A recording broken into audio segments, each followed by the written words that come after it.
and say, this is how big you will be for the audience. So great to see you, and also to have visual there. I can see you down here. Please kick us off.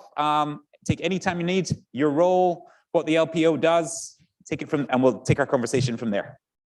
Sure, I'm so happy to be here. Sorry I'm not there in person, but you know, life happens. So it's been 30 years since I graduated from SOM, and sometimes it's mind-boggling. Can't believe it. But at this day, just sitting here looking forward with all of you is just an incredible moment to be at the Loan Programs Office and to be part of every effort with the clean energy movement that we're seeing. LPO, that stands for the Loan Programs Office, and we're at the Department of Energy. And what we are is essentially a bank within the Department of Energy, where we provide senior secured project debt to fund projects that meet the eligibility criteria for a couple of loan programs that we have. We'll talk more about that in a few minutes. But what we do is put money behind projects that have been proven to a certain extent and that are ready to be deployed on a commercial scale. Because the Department of Energy, it's an amazing place to be. You discover something new that we do every day, like create dark matter on one side and a rover for the moon, and and transmission lines on the other. But part of what we do is to look at something that's been proven to a certain extent and is ready to be rolled out, but does not quite have the backing from commercial finance. So then our tagline now is the bridge to bankability, where we are ready to go in with our 10,000 DOE employees that are engineers, scientists, PhDs, all that stuff. So we can look at the technology, de-risk that technology area, and say, yes, we believe that this is going to be successful on a commercial scale, and finance it. And that way we hope that then you graduate from us into commercial financing once that project has proven itself. So that's a broad brush as to what we do. We have we are from the recent legislation that has passed, we have a lot of money that we have to deploy in a short period of time. So we are making sure that we have a broad brush of industries that we cover. Again, we'll go into that in a little bit more detail, but that's just a very broad brush of what the LPO does. What I do is I'm the acting director of the Outreach and Business Development Division. We were stood up to make sure that we go out and tell the world about the value proposition at LPO. And then we make sure that we communicate our value to the market and also listen to the market and see what's needed. And that way we can bring in the appropriate potential applicants and guide them through the application process and serve as a client manager as they go through that the whole routine of being approved, for project finance until they get to the finish line, and we can start to fund their project. So that's my particular focus at LPO. So we'll get further into the details on that. So I'm just ready to take the questions we had outlined before. Great. And we can Great. walk through. Excellent. Well, you've already sort of sparked some good ones here. So first one to anyone with we're in the business schools. So as soon as you say we have a lot of money, short time, what's a lot and what's short? Okay. Well, let's say this. We've got we have about based on the BIL. I think you guys named the acts Bill and IRA, right? So it's the bipartisan infrastructure law, and the what's the new one called? The Inflation Reduction Act. And then we also have the EIR. That's another one that's in there. So you have to figure out a name for that one. But we have about $100 billion of more funds to put out in our Title 17 program to assist innovative clean energy projects. We also have there's something that I really want to touch on in detail later on. It's called our Tribal Energy Loan Guarantee and Tribal Energy Loan Programs, where we support the energy projects that are owned by federally recognized tribes, and that increased from $2 billion to $20 billion that we have to support those types of projects. So we have so when we're talking about a lot of money, we're talking about billions. Great. And then you said the timing? Yep, timing. There's some time pressure. Sure, because with some of our programs are they don't have a sunset date. They're there until until we spend all the money or until we get additional money to put into it. There's not a sunset date. But with the new money under the EIR, come back to that in a minute, also known as 1706, there's a sunset date to those funds. That's still being determined, but let's say at the end of 2028, that money will be gone. So that's something where, again, we have potentially up to $250 billion in that area that we need to be able to put to use before 2028. Great. Well, So that's something that, and I'll correct that if need be once we do start to unpack this new legislation. Sorry, go ahead. Yeah, well, let's dive into the legislation, and also if you can, what is the Loan Program Office seeing as this clean energy moment that has been described in this conference quite a bit? So like the sort of the long-term cost fundamentals, you said, like, where is interesting for you on sort of this bridge to bankability, and then where do you want to sort of put that money over time? Well, I mean, there's a lot that's going on that has to happen, right? Because there's the big sexy projects when people think about the offshore wind facilities. These things are huge. They're mind-boggling, and they're gonna generate great power, and it's gonna be environmentally friendly and things like that. All right. Well, a couple of things there. How are you going to get that power from where it needs to be? Let's say off of the coast of Maine. How are you going to get it from there to Detroit, or to Tallahassee, or to somewhere in Arizona where there's power needed, but's lacking? So how are you going to move the power from where it's being generated to where it needs to be? So that's the transmission infrastructure that we have to do or look to. But then let's go back again to the offshore wind facilities. Great concept, but how are you going to build these things? Because you need to have ships, you need to have laydown facilities, you need to have the infrastructure that is going to be able to take these things out to the sea to build them, right? And then if you're talking about, it's great to have electric vehicles. We love that, and then you want to start to electrify, let's say, long haul trucks, or just attack the transportation system. Well, what you're going to need for that is think beyond all the technology and beyond all the building blocks, the Lego building blocks of the whole system.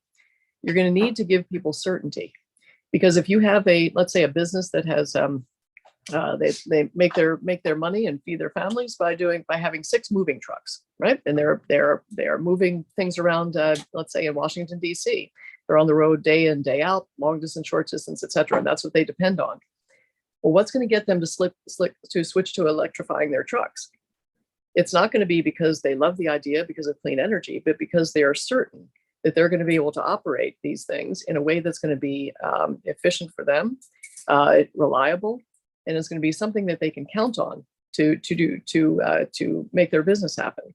So the reason I'm going to all these different facets is that what it's going to take with this clean energy moment is going to take people thinking at every single level, from trillion-dollar projects down to what's the skill level that's going to need to, or what's the certainty that a small business owner needs to have in order to make a switch to electrification.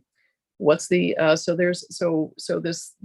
the attention that we have in the market, from lots of money, from the realization that we need to help our planet, and that we need to move forward in a way that makes sense. We need to invest in infrastructure, in new tech as well as new technologies. We need to make sure that we're not saying that you educate people where it's not like you flip a switch and all of a sudden we're all over to solar, or we're all over to wind, or we're all electrified. It doesn't happen that way. So there needs to be common sense in saying, if you want to have reliable base load of energy, nuclear is a great place to go, and we're seeing an upsurgence in the recognition of the value of nuclear. Fossil fuel is something where can it be dirty? Yes, but can we do technologies that will make it run cleaner and still be able to provide reliable base load? That's one thing that you need to look at that as well as the switch to the lower cost solar, the lower cost wind, biofuels, and other sustainable fuels that as we continue to implement them, will come down the cost curve on them, right? But it's something where it's going to take time, and you need to be able to plan with a clear head with all the excitement and all the urgency that's in the air. So for you guys, you need to be able to sit back and make sure that you take the incredible education that you're getting, the incredible contacts that you're making, and then take a step back and realize that it's going to take effort at every single level to make this happen, and that you need to approach it. You've got the excitement, you've got the urgency, you've got the passion, but then just make sure that you use that to drive you, but that you're looking at it with a clear set of realization of what it is that is going to need to be done to make this happen. And it's not going to be overnight. So be committed for a long-term effort. And we should definitely get onto the sort of the careers angle later with so many in the room at forks in the road. But back on on sort of what you do as a core activity, this bridge to bankability. It's hearing at least two, maybe more, but at least two ways this bridge of bankability works for you. There is a sector where the economics are largely settled, and they're getting over to the right side where cheaper is cleaner. But there's pieces of that industry which are not settled, as you say, moving the power transmission or something like that. And then there's the sectors themselves, which are caught in the opposite of the bridge, I suppose, is caught in the valley between sort of adventurous funding and scale. Could you maybe, if those are true and there's others, but could you walk us through an example of sort of sit on that bridge of bankability? What's a good example of one where you say, like, that one didn't make it, we're going with this one, that one is too mature? All right, sure. Well, if something that's, let me start from the end. So if something is too mature, that could be where if you can achieve commercial financing, get it. Because at LPO, we're not here to make a profit. We don't have a revenue target to hit. I mean, we have money to deploy, but it's something where what we need to do is we're not competing with or trying to displace commercial capital. So if you can get a bank loan, that's great. Now, if it's something where if you're too early for us, if you're a startup fund, if you are still working the R&D level or the pilot level, that's something where it's a little bit too early for us, because we need something there where we can look at a technology and see that it is scalable. It's something that can be implemented on a commercial scale level, and it's going to take usually about $100 million and up from the loan to be able to move it forward, and then something that's going to have an impact. It's going to be innovative. It hasn't been, we're speaking about one of the loan programs, Title 17, where it needs to be, cannot have been implemented in the US more than 3 times over the past 5 years. That could get it on its way to being qualified as innovative, and that it creates extra value or extra efficiency within your energy system. And also, in addition to being innovative, it needs to show that it can have an impact on greenhouse gas emissions and other pollutants. But you need to show that reduces those greenhouse gas emissions. So let's say that you have a technology where you believe that that you can hit this eligibility. You've been to banks. They love your technology. They think it's great. But then they say, okay, well, show me your 3 to 5 year track record, and you don't have that. So that's when you come to us, and then we can say, let's say that you've got a biofuel project where you're taking waste, let's say municipal solid waste, and you say, I have an innovative way to turn this into fuel. So then we will look at that. We'll look at the technology. We will look at your greenhouse gas emissions, and put you through the whole process. And then if it makes all those check marks, and you're able to supply all the information that we need for due diligence as a bank, then we are glad to support you. Okay, so it's something where if it's too early, we could even refer you to a grant program or a different type of program that the DOE sponsors to get you to the point where you can get to it, where you can qualify for us. Or if you're too mature, we're happy to see you go to a bank.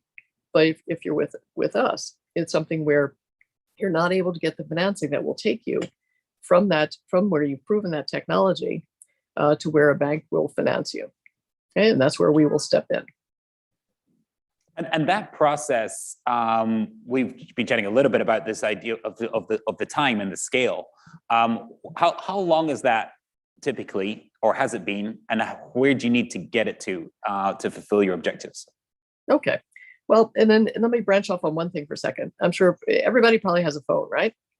So if you go to, you don't have to do that now, but at energy.gov then /LPO, one of the things that you'll see is where we have our monthly application activity report. And for this month, we just published the one that gives where we were at the end of October.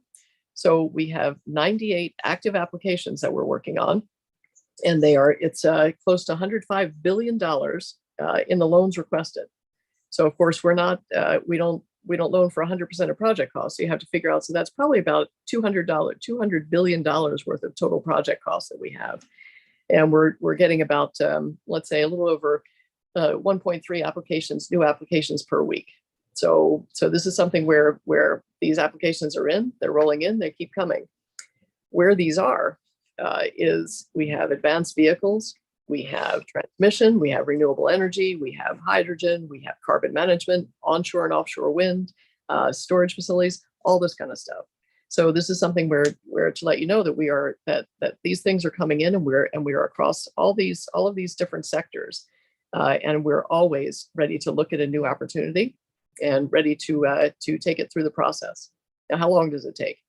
That's something where we could say that it's, let's say, 9 months to a year to 12 months. We try to do it. We're expanding the teams as we have expanded the money that we have to deploy. We're also building the teams because this takes people to make happen. So the first, let's stick again with Title 17. That's the loan project or loan program that does innovative clean energy. It can be renewable energy, nuclear energy, fossil energy, et cetera. As long as it fits our eligibility criteria, we're willing to consider that. So with Title 17, the application process has two parts. The first, we just look to see if you're eligible. So we will, you'll give us the information that we need to say, are you located in the U.S.? That's generally a fairly quick check mark. We have in the back of our minds, is there a reasonable prospect for repayment? We're loaning, we're not granting money. But then the two critical eligibility criteria for the first part is it innovative, and does it reduce greenhouse gas emissions? That could take about, let's say, 60 to 90 days to get through that process of determining eligibility.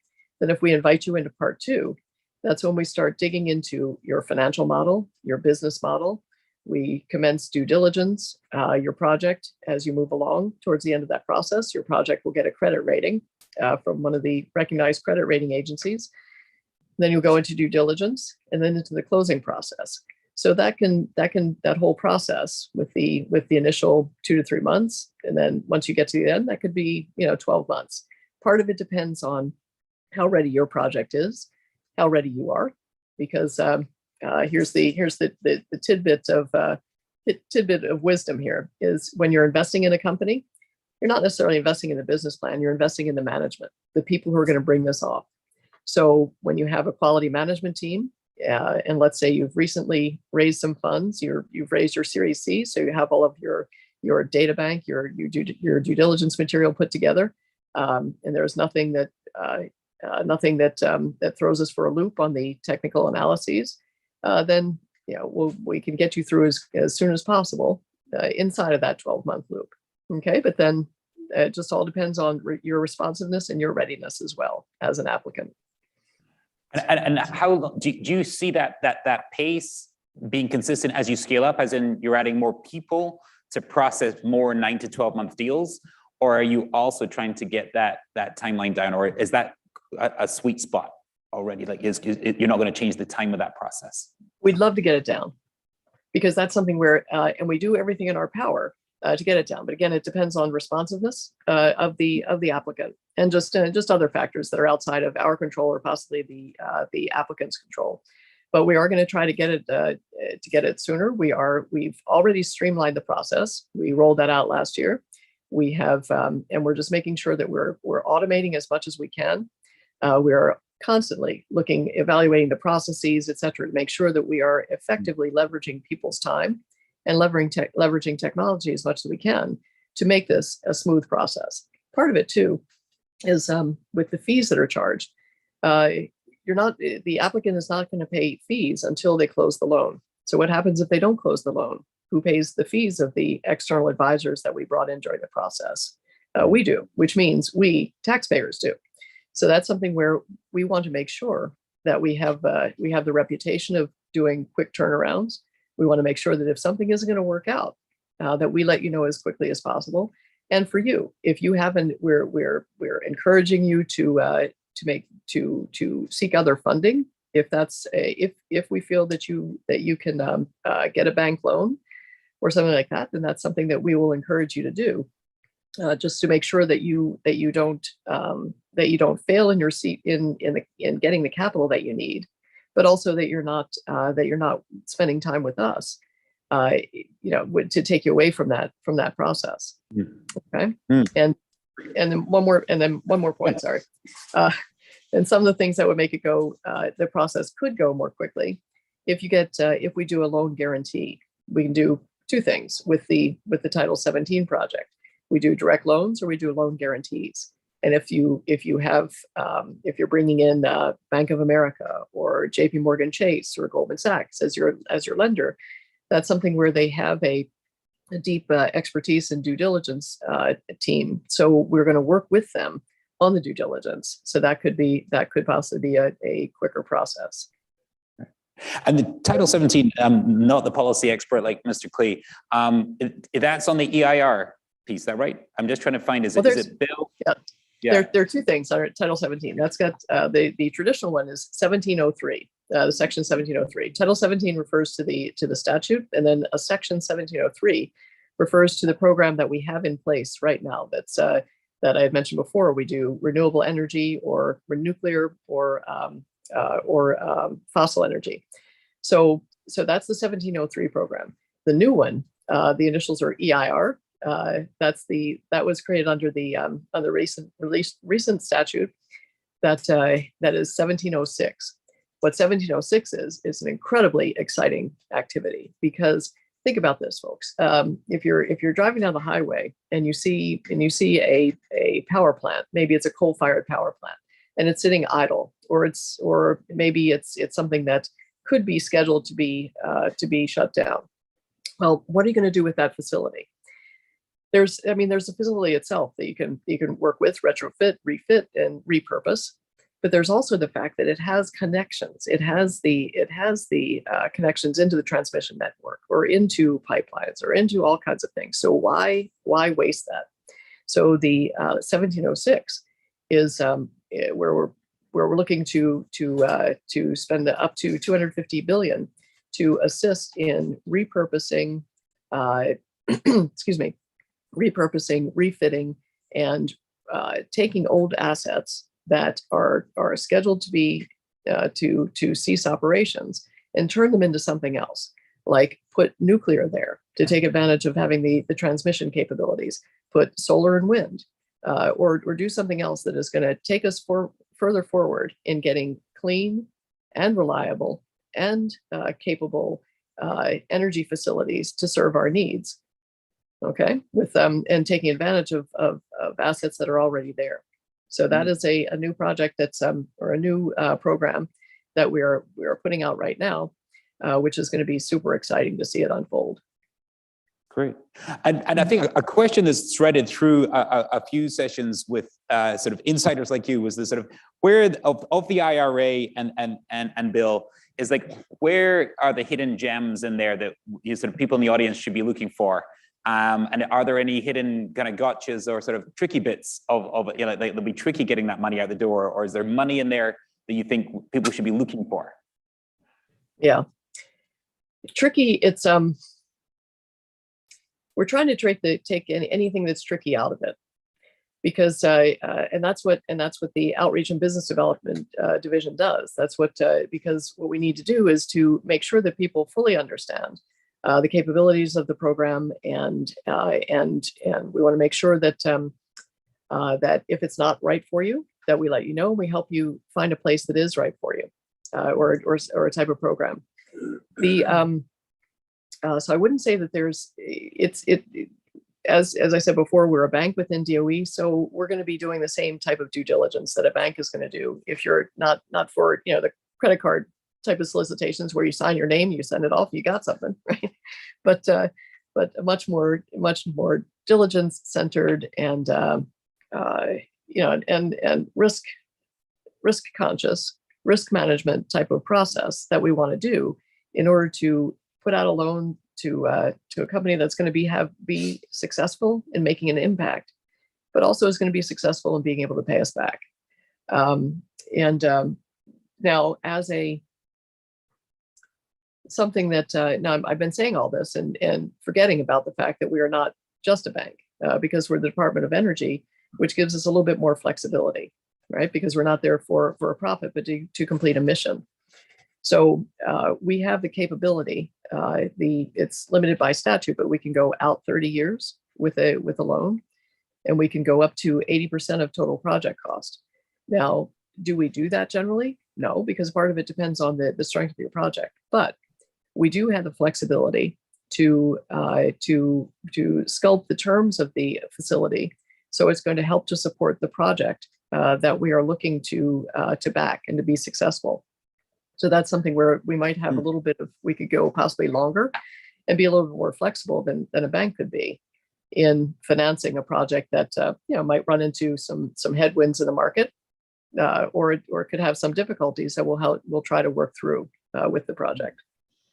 I also heard a really nice offer in there. There's like, if you do find tricky, your job is to take the tricky out and help people with it. And am I also thinking, right, we could have the power couple of Bill and Ira and two teenagers. Is that right? Two 17-year-olds. So with the going on to your side about what you said about the sort of your office and how long's the team being created, that, go into that a little bit. But the idea of you, I think you said at the start that you're both listening and talking to the market. You're sort of selling and bringing home sort of people that might be interested, but you're also listening. Talk to us more about that role, and what's the balance of listening and talking, and how do you approach that?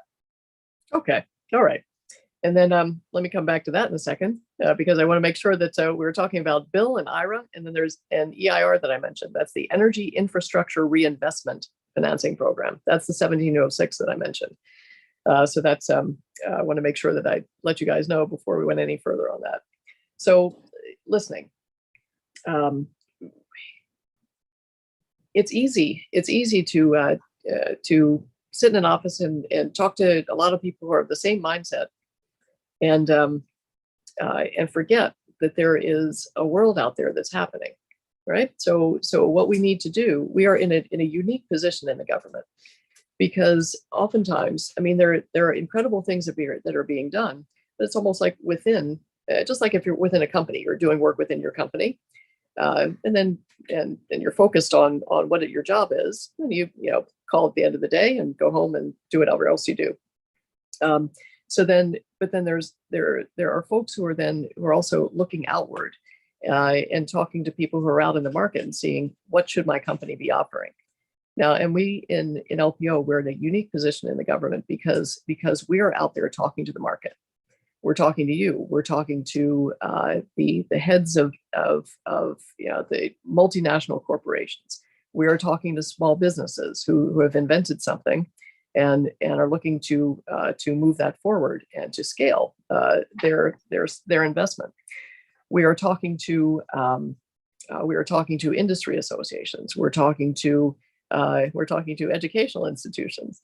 And what we need to do then is we're not only just talking to talk about the value proposition that LPO offers, but we're also listening to take back within the Department of Energy, how is it that we can better serve the existing businesses that are out there, and how better can we take this incredible stuff that we're doing R&D on that sits there as an amazing invention and might never make it to market, might never be realized as a technology, and might never serve humanity as it could, right? It might just sit in an R&D lab and happily tick away without coming to light. So how can we make that connection? How can we get liftoff from certain technologies and get them into the market and get them proven out on the marketplace as a competitive project, right? So there's that type of dialogue. There's something where we so part of it too is that there are different offices within the Department of Energy, within all of the offices across or agencies across the federal government. There's Department of Commerce. There's NASA. There's everything else. How can we coordinate too amongst each other so that we can lift off technologies to get them into the commercial market so that it can be successful? Again, so that's where we're an incredible point where we can do that. We have the amazing leadership. I think that you all have probably heard about Jigar Shah, who's now our director, and he has the vision to be able to accelerate this type of contact. Us with the market, us within DOE across other agencies, etc. Because guess what? It's the last thing. I think I'm going to skip ahead because one thing is one of your questions was, where do you see LPO in 2035 or something like that? What we want to see is that LPO did not invest in a whole bunch of cool stuff that got implemented on a commercial scale, and it's all in its own little bucket, right? What we want to see is that all of the money that we put out and that other agencies put out and the efforts that we did in R&D, we want to see that all of those pieces add together to a sum that's greater than just the addition of these individual parts. So for that, we need to look forward. We need to have people coming in who are bringing fresh perspectives, and that's something where you're talking about what is it that the part of what it is that we do, the magic that we work at LPO, is that we're trying to pull all this together and think about it strategically, so that we are investing in a way that we're going to end up with something that is moving the country forward in a way that's greater than just a sum of the parts. That's great. And you mentioned, as you say, the great headline in terms of like where we're all heading to on this. You mentioned culture and said, sort of new leader and things like that. We both have had the privilege of working for Jigar Shah personally. So I can only imagine what he's doing in a government department. I'm chuckling. So tell us about that kind of meeting of not only as a person, but also the kind of culture of the necessary entrepreneurialism of this new sort of role of government in this clean energy moment, and the people that you have to assemble around this, that mix of government expertise and entrepreneurs. What's happening right now? Give us a glimpse. Okay. All right. Well, we've got an incredible team at LPO, because at the Loan Programs Office, because we have people who are engineers, PhDs, scientists who do the technical work. We have people who have an incredible background in project finance and in banking who do the structuring the terms. We have the risk management folks. We've got people who run it, et cetera. We have the folks who are on the outreach and business development team, most of whom are past CEOs, et cetera, who are a very senior team, who bring an expertise and wisdom to be able to see the opportunities out there and to be able to communicate and intuit some of the hesitancies or the doubts or things like that people might have when they hear about us, be able to get over that. So now with Jigar, there's something that came. We've got the wind behind us, because Jigar has come on board with an incredible vision and capability and knowledge of the market that's just unparalleled. And then we have the legislative backing behind us. The administration is behind us. And then and even more than that, it's people in industry and people on the street are behind moving things forward in a sensible way. So that's where we just have a lot of stuff right going for us. One of the biggest things that we have is the realization that I say that we're not in here for profit, but okay. But we could also get lost in the technology of it, and the excitement of new products and of producing energy, et cetera. But the biggest thing, there's the entrepreneurial spirit about backing people who are coming up with ideas that we want to make sure that they succeed and flourish. But then there's also community. We have to make sure that we're looking at the effect. How is this involving the communities that we're affecting with the technologies that we are promoting? So there's there's the Justice 40 type of concept that the administration is behind, and that we are all looking at as to how is it that we can make sure that a project doesn't disadvantage a disadvantaged community, and that also does something for that community to help them bridge over to being not a disadvantaged community. So we are working with to make sure that there's quality jobs that are being created with these types of projects. We make sure that we have always been on the environmental outlook, because under NEPA we need to do that as a federal agency. But we're always looking at the environmental impact and the cultural impact. Is there something? Is the community an archaeological site, for instance? So we're always mindful of that. We are looking at, we are making sure that if there is the concept of the solar industry that was going towards a certain segment of the market and not benefiting everybody. Well, how can we rectify that? I mean, the projects that we're looking at, how can we make sure that benefits are spread across the whole economic sector of the country? So that's something that we're very involved in. We have stakeholder engagement, where just real quick, I'm going to look at the stakeholders: agencies, state and local governments, tribes. We can come back to that too. Utilities, environmental NGOs, labor groups, equity and environmental justice groups, place-based groups, consumer groups, etc. This is something that we look at, and we make sure that when we are evaluating the opportunities that we're going to back, that we're engaging the community and other stakeholders as well. And they're part of the criteria. Is that right? They're part of putting a load to work. There is, well, it's and that's something where it's not the technical criteria that is in the legislation, because, for instance, we for the advanced technology vehicles vehicles manufacturing program, there are specific eligibility that relates to, is this making vehicles more efficient? Or is this making, now we can do marine and aircraft, is that making them more efficient on the energy basis? But we also have, it is not written into the statute, but is something where we have put on the consideration of how is it benefiting the communities? How is it involving workforce, making sure that you have a skilled workforce, a trained workforce who can do these jobs, etc. So it's so that's something where we are incorporating this into everything, whether it is in the original statute or not. And when we were chatting a little earlier, we were talking about the ecosystem that's needed around you for this to be successful. You know, the Loan Program Office is a player in a larger system.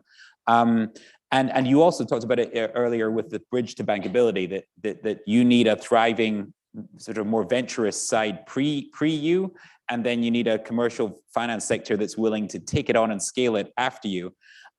What's your message to the sort of the surrounding ecosystem for the LPO in terms of, like, what do you think is most misunderstood maybe about the LPO that you wish they understood? Part of it is that LPO has been around for a bit, and LPO has matured. So part of it, there might be some people who have just interacted with it, let's say back in 2010, 11. That was a big rush of solar types of things, and there it was a different, LPO was different back then. A lot of the same people, but it was growing and maturing. So now we're at a point where we have done things like streamline processes, and we have created the client relationship management people specifically dedicated to that. So it's something where LPO still has the commitment to funding innovative energy projects. It still has the commitment to serving the government, the American people, the taxpayers, everything, and being diligent when we are looking at opportunities. But it also has but we've grown.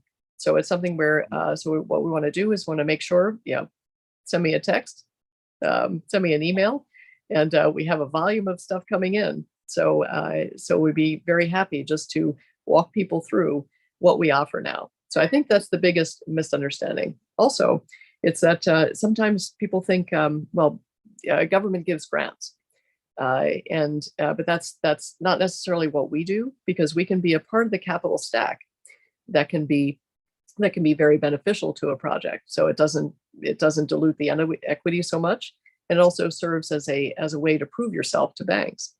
And then the fact that we do loan guarantees we can do either loans or loan guarantees with the tribal program and the Title 17 programs. That's something where we can, if a bank is maybe interested in you, right? But it has a little bit of doubts. What we can do is de-risk it, at least on the technology side, and then help you grow that relationship so that the bank is ready to step in once you've and take us out once you've proved in yourself. So that's something where if you go through the due diligence progress, our technical due diligence, that carries a lot of weight in the market. So that can bring in equity for you, and that can also make a bank more attracted to you, et cetera. So that's something where what's not understood about LPO often is the value that we can give that's beyond just funding, just the money. Great. I've got a couple of questions that I'm going to keep at the end for advice on careers and things like that, looking forward for especially our students amongst us and others on the forks in the road. But I'm just wondering if there's any other questions from the audience, first for a few minutes to see. Oh, a very quick hand, despite my studio lights here. Oh, I think we can probably get a mic to you as well. Can we or not? Go for projection for now, and I can maybe repeat it. My name's Stephen Bird. I'm a solar developer and former real estate developer. When I hear you speaking, I really appreciate everything that you do, but a lot of this sounds too big for what I could actually do or impact right now.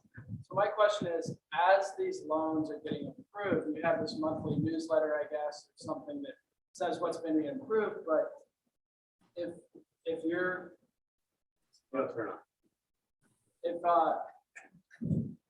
how can you communicate what these programs that are being implemented? If something's coming online in 2025, 2026, and I can be involved in that industry somehow and figure out my carve out, my niche to build into that. So one example would be, as a solar developer, a lot of DG and utility scale projects are getting shelved because, frankly, the system impact study process with ISOs isn't transparent, and they're coming back and they're shelving projects. If someone comes about and they're going to fix the grid, and that's going to become available in 2028, no one else knows about it.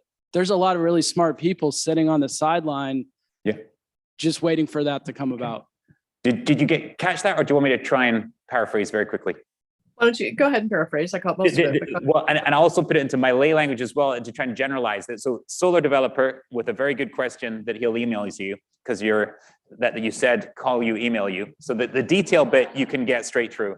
But the bit that I think is really interesting in terms of people I've chatted to before this is that the size of the loans are big. Like you've got this big scale mandate. And then there's a lot of entrepreneurs, developers, medium scale, small scale people that if they knew those things were happening, how could they position themselves for 2028 when your loan sort of makes the change? So how can basically the sort of the lower, slightly lower scale, sort of that won't be a direct recipient of your loan, how can they sort of participate / benefit? Maybe, is that about right? Maybe. Good enough. Good enough. Got it. Okay. Well, one thing is, if you think that what you have is too small, sometimes you can stack opportunities. There might be something where it happens to be that if you have something where you're doing something in phases, then it could be that something that could add up to a little bit bigger. But that when you email me, we can talk about that in more detail, right? But how can you position yourself? Pay attention to look where the money flows, right? So because you can look at who is investing in what, because then you have to say because if I mean, we all know Warren Buffett, right? But look at where investment money is going, because you can do that. There's public disclosure of investment funds, where the percentage of where they're investing, et cetera. Because that's where if money's not going somewhere, it's not going to happen. So part of it is look where that's going. We can pay attention to the news with for us. We treat things very confidentially. We are governed under in LPO and all federal employees. We're governed under the Trade Secrets Act. So if it's something where we don't sign NDAs when somebody comes to talk to us, because we're under the Trade Secrets Act, which means that it could be a criminal offense if something is leaked. I could go to jail, and I don't want to do that. So we keep things very confidential. Same thing that we require where we say to applicants, at least through the first stage of their application process. Once they go further into the process, then they can make a press release, as long as they clear it with us, the language, et cetera. So I would look for things like that. Look for press releases. Look at the big players. Look at Shell, Mobil, BP, et cetera, ExxonMobil, because they are facing a decline in revenue, right? Because I mean, fossil isn't inherently evil, and it's going to be around for a while because it does have uses, but it's going to be but the revenue that these big players are going to be getting from it is going to be decreasing over time. They need to replace it. So what are they doing to replace it? Look at their annual reports. And again, so that's what I'm saying, to position yourself. You need to do that. Also see where people are migrating to, because remember, I think that Florida's had a big influx of people, and different communities in the South and Southwest have. So if people are moving into areas, what does that mean? There's going to be more demand for solar, right? And things like that. So part of it is that's the best that I can tell you. Okay, thank you. Any other hands? Go on. I can see somebody moving with a mic. Perfect. But I can't see anything else. Oh, okay. Hi, Gretchen. My name is Maria Hi. Zhang. I'm at the School of Management and also School of Environment. I have two questions for you. The first is, I know other than just climate impact and the degree of climate impact different technologies have, does the LPO have any technological preference, or are you mostly agnostic depending on impact and financial viability? Or do you have any personal projects or technologies that you're really excited about, or the office is really excited about? I'm also curious, since you're working on a riskier frontier, in addition to all the upfront risk management you do in due diligence, what kind of sort of backstops does LPO offer? Loan loss reserves, maybe advisory services, both qualitatively and quantitatively, to make sure these technologies are sustainable and the LPO is also sustainable in the long run? Okay, I'll go from in reverse. So with the risk management, it's something where we evaluate, we do the evaluation up front, as you said, and then we're monitoring this, because we don't, if we're doing financing the construction, let's say of an electrolyzer or of a portion of a hydrogen hub, or some sequestration projects or things like that, we are monitoring them day by day, just to make sure that it succeeds and that we do get paid back. As far as risk assurances or things like that, we have when we have that portfolio management, or we have when the loan matures and is cut and goes into our portfolio, we do risk management within that portfolio. We do market studies, because markets are going to change. Something that I don't know if you guys ever saw the Segway, that vehicle. It was going to take over the market. Well, it didn't. So why was that? Was it a product failure, or just a market failure, or what happened there? So that's something where that was not an LPO investment, by the way. Tesla was, but not the Segway.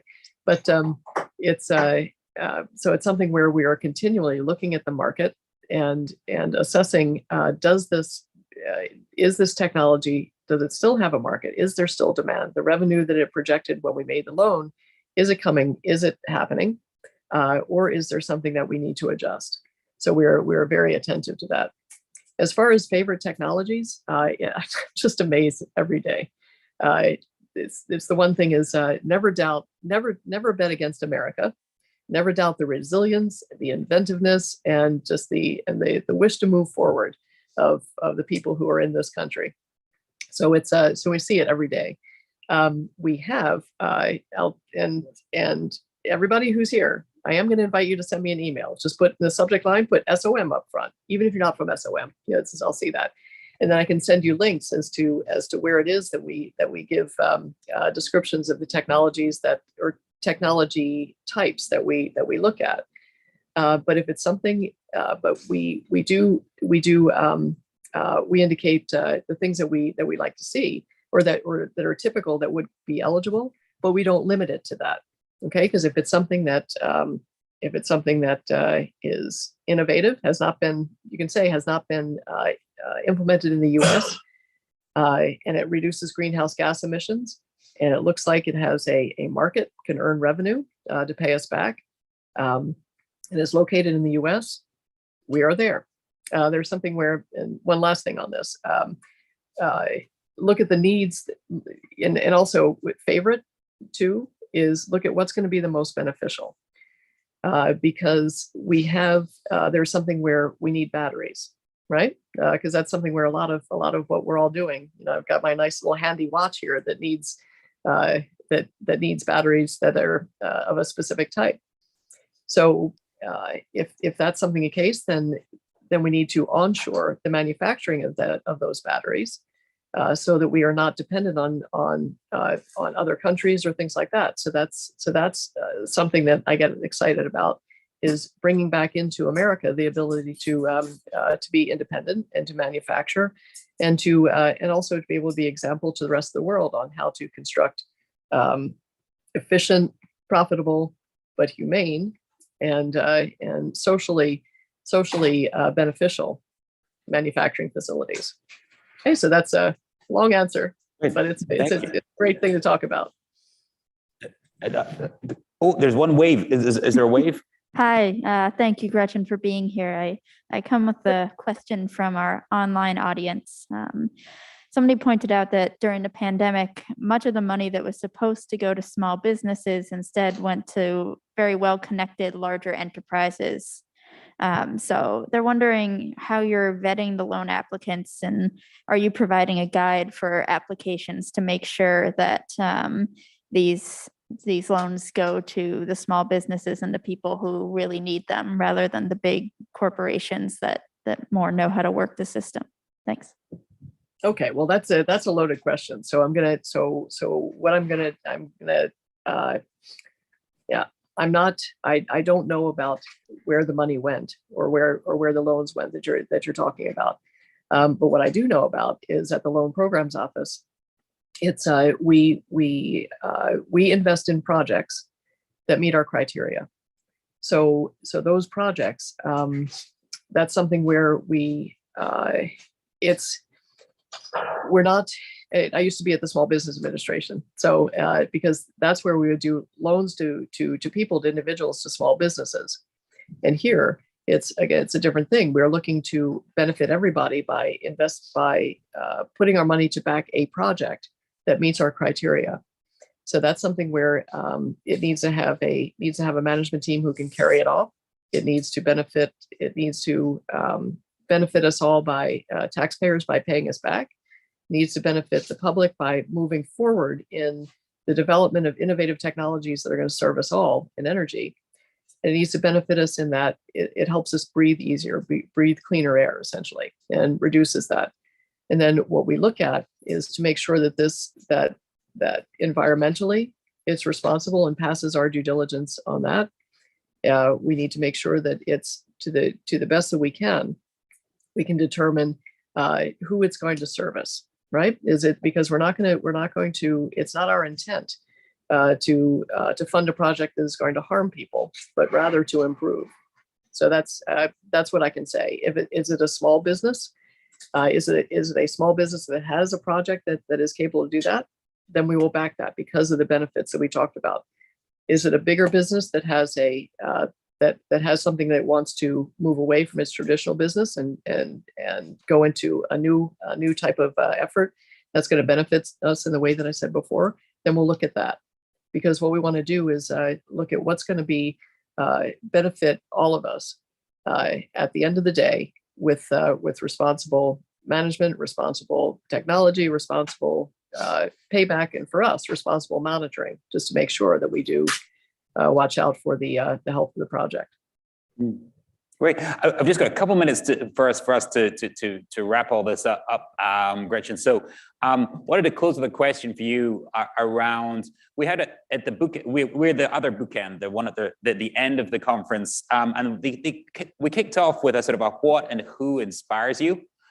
You can take both or either. But just like sources of inspiration for you, and then if you could remember a stat question, then say, and also maybe some tips for a career in and around the ecosystem in the loan program office. So tips for everyone here. But start with your inspiration if you can.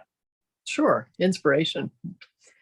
I guess the biggest inspiration is that if you look around yourself, you can get inspired by things every day. Okay, it doesn't because I mean there are the amazing things where you see if you go to Yosemite and you see El Capitan or something, it's just mind-boggling. And it lifts you up that way. But then there's also just you pick up a leaf and just look at the intricacy of it, and it's just an amazing piece of work. So you can get inspired by that. You can get inspired by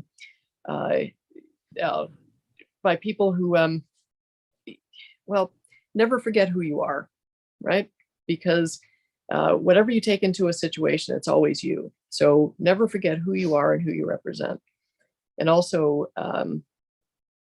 it's everybody who you meet, everybody knows how to do something better than you do. Something, maybe not everything, but something. And just always be willing to learn from people and to be inspired by just small acts of kindness. Be inspired by somebody who's who just does decide to tackle their homework or something like that. Just just be inspired in everybody living their lives. So let's go back to career, and I might come back to inspired at the end of that. But with career, and it's funny. I opened this up with that when it came out of SOM 30 years ago. So I wish that when I came out of SOM, I listened to people who were my age and listened to them about the advice that they have. So that's one thing, is that with your career, talk to people who have been through many things, because they might be able to guide you in ways where you can find your way or pick your way through opportunities, some that might look exciting, but might not be but might not pay off for you in growing as a person, and help you with planning your career. But so listen to people who have been around the block or have been through ups and downs and things like that.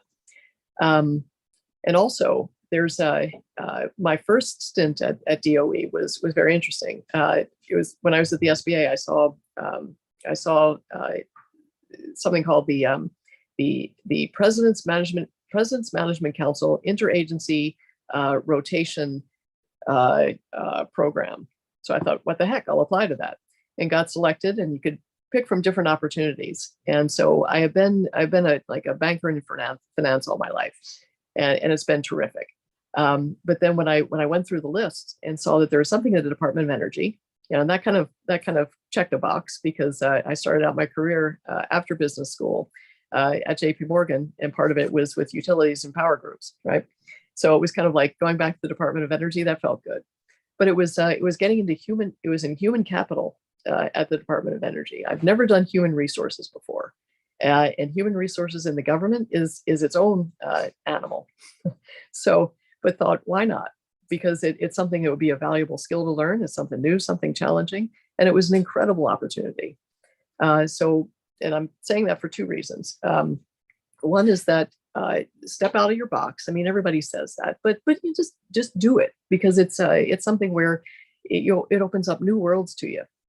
And the second thing is, when I was at JP Morgan, I was on the recruiting team, and I did a VC finance startup company, so had to hire people, etc. At the Department of Energy, I was in the human capital, so I've seen a lot of resumes, and I've interviewed a lot of people. And the biggest thing with that, couple of things, you don't have to have a straight line.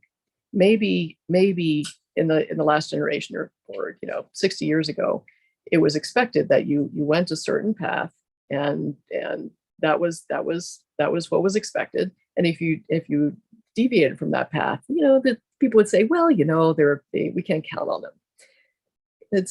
But don't take that. That's not the case anymore, because as long as you can connect the dots, and as long as you can say why it is you do something, even if right now it seems, maybe I wouldn't do that again, but say why you did it, what you gained from it, and how you applied it to the next. As long as you can connect those dots and tell the story, that's something that people might find attractive, as opposed to something that indicates, that they thought what it might have been something that was negative. And always tell your story. And after a while, when people interview, they know if you've memorized the answer. Okay, so just be comfortable with yourself, and have friends, and have friends tease you and give you play interviews and challenge you, but come across as yourself. All right.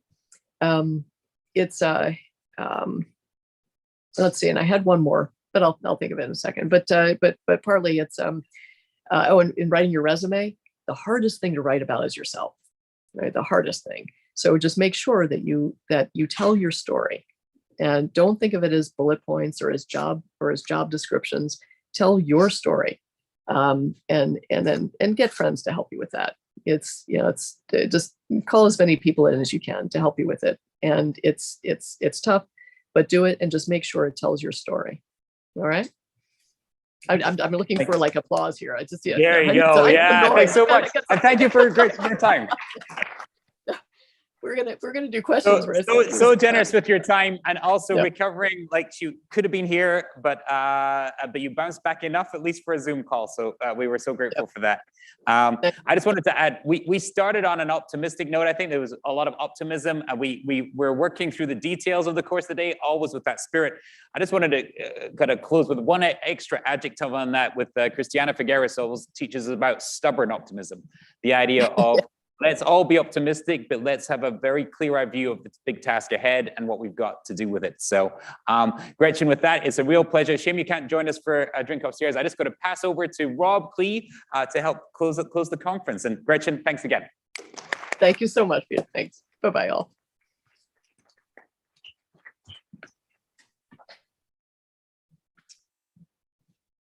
So, great, we're on. So, hi, everyone. I have now, I got to see you at the beginning, and now I get to see you again at the end of our conference. And my main role at this end point is to say thank you.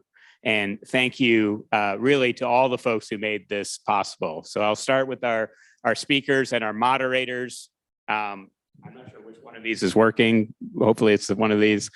The speakers, the moderators, sharing your thoughts, your insights, your expertise, your passion for the subject matter, it all came through wonderfully. To our sponsors for making this possible, and with a special shout out to Avangrid and your team for the time and effort that you all invested in the conference. It was much appreciated.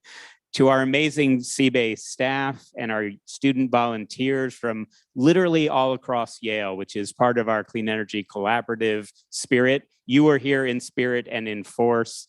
It is really was amazing, all the work you did leading up to this day, gathering these amazing roster of speakers, working through the panels, introducing them, moderating them in some instances, and then making the rest of the day flow so smoothly. But there's a special thanks to the person that none of this would have been possible without Julie and Nojim, and I want to make sure we give her a round of applause. So blood, sweat, tears, all this morning or afternoon to really make this happen and today and for literally the months that led up today. So thank you, Julia. Really appreciate it. A huge closing thank you to all of you for your time, your passion, your contribution, and your energy to making this such a wonderful time together. And a personal thank you to all the FTCers who are here, who I got to see in person live, not on a little Zoom screen. Was a real treat actually for me personally. You all definitely did your job, which was to meet, interact, network, and communicate with one another. And that was really the goal of our conference, was to make that space available for all of you to get to learn from and experience your time together. We aren't quite done on that front because we have drinks and snacks on the second floor. So that engagement and opportunity to lift a glass together, it comes right next, right after this, I believe right upstairs. So thank you all for making that the spirit of today possible. Give yourselves a round of applause because you deserve it.